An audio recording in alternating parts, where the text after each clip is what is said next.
Hey guys, welcome to my page. So I'm here in Phoenix. I just arrived to my layover hotel. Today is day 1 out of 4. 4-day trip. I'm not used to flying 4 days at all. I usually do 3 days max, 2 days, 1 day, but not 4. So this is going to be a long week for me. It's going to be a long stretch. Which brings me to my topic. So you want to be a flight attendant? um, Let me just say, I just came back from a weekend in Tokyo. I was off of work. Let me rephrase that. I haven't flown in 3 weeks. And that's because I was on reserve last month and they didn't use me at all. But I got paid. So it was pretty nice to not fly for almost a month and still get paid for it.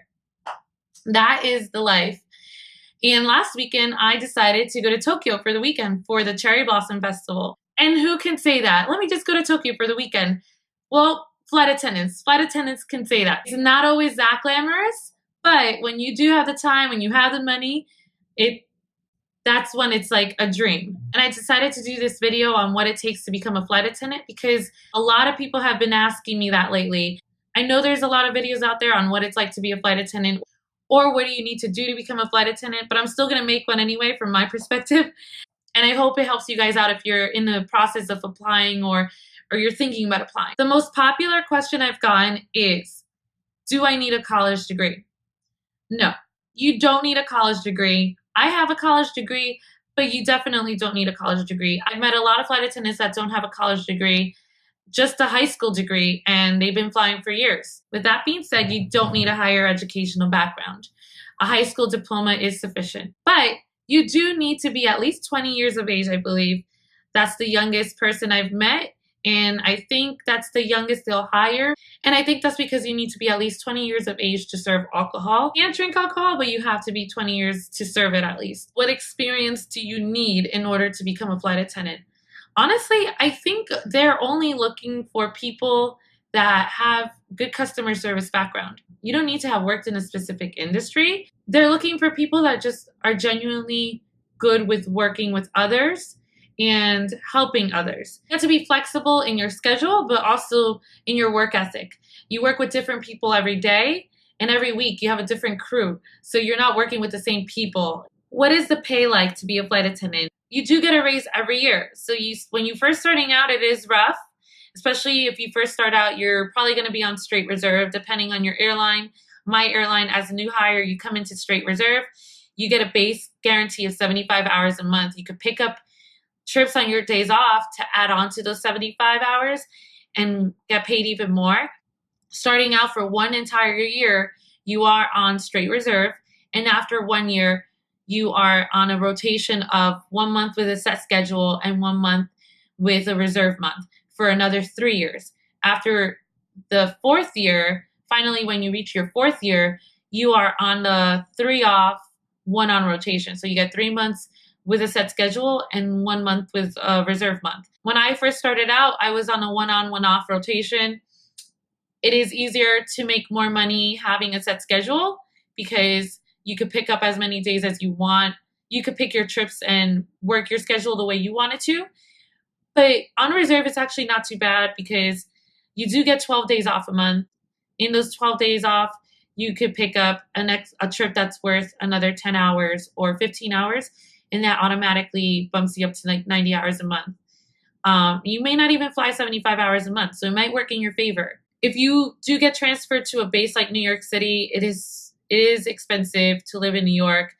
If you have bills on top of that, it's probably really hard. I know New York City is a tough city. San Francisco, another one. If you're not from there already, you probably have to get roommates to make your cost of living a lot cheaper. Are you too old to be a flight attendant? No, you're not too old to be a flight attendant.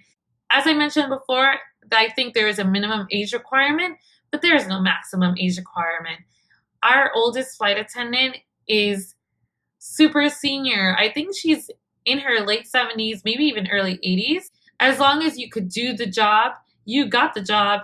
If you're a mom, apply. There are so many flight attendants that are mothers and they have kids. You know, they find a way to make it work. You could do it. And it doesn't matter how old you are. I went to training with moms for sure that had kids in high school. And even if their kids are not in high school, if you have kids that are younger, don't let that stop you from becoming a flight attendant. So, when you're ready to apply to be a flight attendant, there are 3 steps. The first step is the online application. The second step is the video interview. And finally, the third step is your face-to-face interview. So the easiest step, of course, is the first step, which is just the online application. All you have to do is go online to whichever airline you want to apply to, go to their jobs section page, apply for the careers, and you should see a link or a section that says flight attendants. You're going to apply. And for my company, it was a personal assessment survey questionnaire. It probably took me about 30 minutes to answer it. They ask you typical questions, scenarios at work, like what would you do if this happened, and you answer A, B, C, or D. What is your background? Have you worked with this type of situation before? Based on those answers, if you do get qualified, then they move you to the second step, which is the video interview.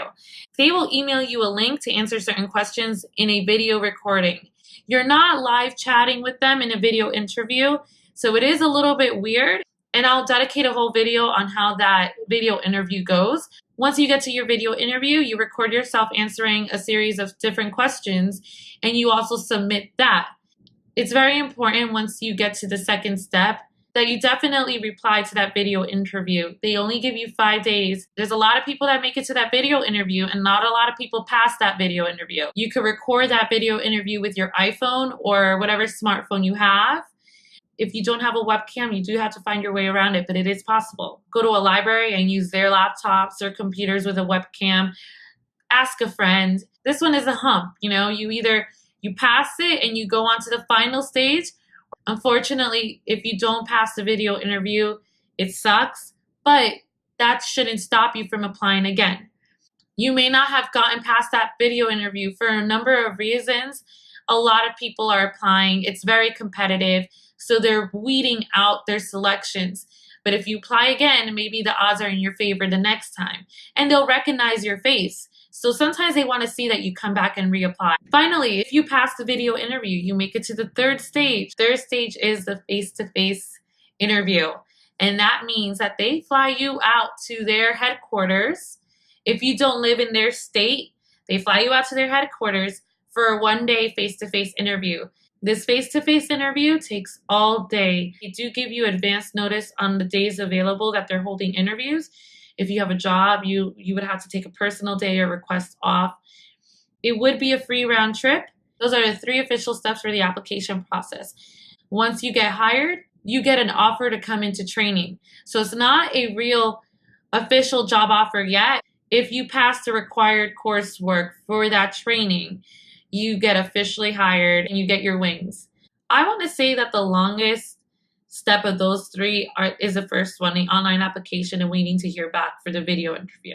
I know people that have applied and haven't received a response after their online application. They haven't heard back for months. I think when I applied online, it took me about 1 month to hear back. Eventually, they do get back to you.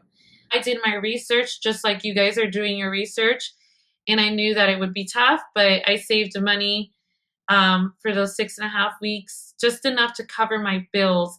It was rough though, I'm not gonna lie. Hopefully, if you guys have a good support system, if not, hopefully you could start saving up now or start trying to get a part-time job now or doing services now to start bringing in some cash so that you know that you have that to the side. But once you get hired and you're out of training, that money comes in. So it's 6.5 weeks and you just gotta, survive it and plow through it. You can do it. We all have done it. So they pay you for training. My company does not pay for training. They do provide room and board. So for 6.5 weeks, so training is 6.5 weeks long. And for those 6.5 weeks, they set you up in either a hotel room or you stay on their campus. And you do have to share. You have to share the room with someone, so you get a roommate. But for those 6.5 weeks, they pay for your stay and they provide you a breakfast, lunch, and dinner every day. So you do save money doing that, but they don't pay for training. I know other airlines that give you some compensation for training. My company does not. When I got hired for this job, I did know that this was the case. So the way we get paid is by the flight hour. Once that boarding door is closed, our clock starts ticking and it stops as soon as we land and the boarding door opens. Is there a minimum height requirement to be a flight attendant? No. You just need to be able to reach the overhead bins to close them and open them. And of course, to be able to get out any safety equipment or security compartments. So you do need to be tall enough to reach those things. But that also includes you wearing heels. You don't have to be able to reach those things without shoes on at all. And they do a reach test when you do go into training or for your interview with your heels on. So be sure to wear whatever heels add that height for you to be able to reach any tall spaces. Is there a minimum weight requirement? No, definitely not. That's a thing of the past. It shocks me to know that that used to be an actual requirement. I think the old requirements where you have to be at least 5'6" or 7, and you can't weigh more than 120 or 30 pounds. I would have never gotten that job. Do you have to speak another language? No, you don't. I do speak another language, but I applied as just an English speaker. Definitely works in your favor being an international speaker. If you're very junior and you know a second language, you could probably hold trips to Italy or France, Germany, a lot easier than people that don't, like me, that don't speak those languages. You could hold a trip right away coming out of training, which is a benefit for you. What type of image are they looking for? Honestly, airlines can't be too discriminating now with all these labor laws and equal opportunity acts going on.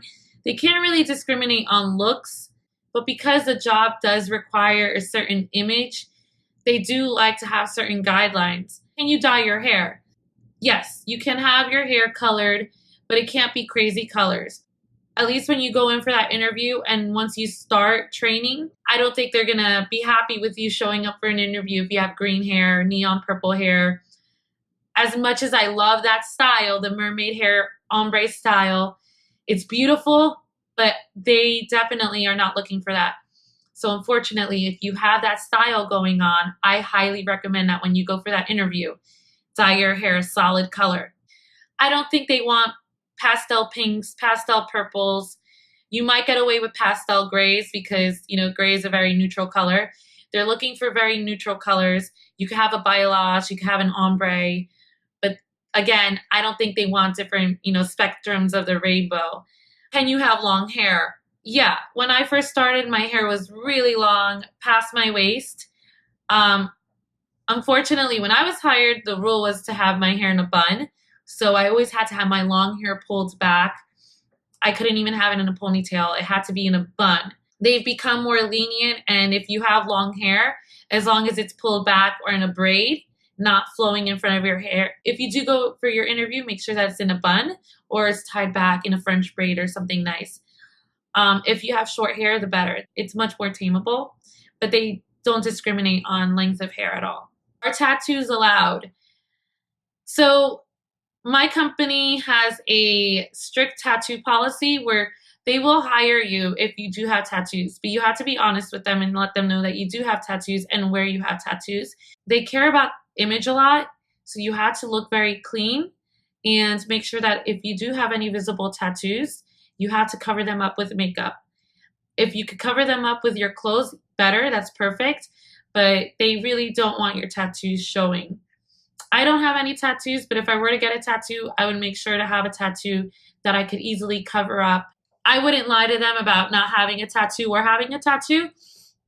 I know a lot of people that have full sleeves and they were honest about it. And when it comes to training, if they have to wear their uniform for a day, you could easily buy makeup or cover up to cover up that tattoo. If you're finally working and off probation, you could just wear long sleeves. There's a lot of options for you to cover your tattoo up. Are you allowed to have piercings? You can have piercings. I don't think they allow anything on your face.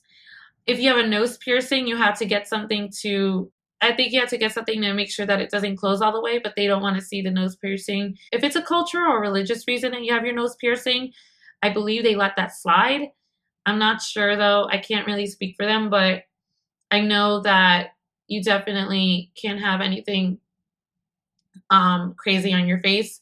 Eyebrow piercings are a no-go. Unfortunately, I can't say from personal experience because I don't have a nose piercing anymore. I used to. but it closed a long time before I even applied for this job. And I just have my two regular earlobe pierced, and I have my upper cartilage pierced. That hasn't closed, so I didn't have to worry about that during training. Do they cover your hotel layovers? Yeah, they do. I never have to pay for a hotel layover as long as I'm on the job. The company covers your hotel nights and your stays. This entire room is just mine. I get one big bed. Sometimes I actually get two beds, two double beds. You can always request a king size bed, but it's based on availability. Each hotel room, they usually provide a refrigerator and a microwave for you. You don't always get a microwave, you don't always get a fridge. It's either one or the other. A lot of the times it's both. Um, it's in our contract to have those, so always request one from the lobby if you are in a hotel room and they don't have one for you. And I pack a lot of my food. I packed my food today, and that's where I have my food, and I keep my stuff in the fridge. Some hotels even give you like 20% off their menu or 15% off. We do get discounts on food if you eat in the restaurant, hotel restaurant, but not on drinks. How do you find out which airline is hiring? How do you find out which airline is hiring? It honestly all depends. You can hear through word of mouth, through the grapevine, or you can just go online regularly and just go on their websites and check if they have open applications.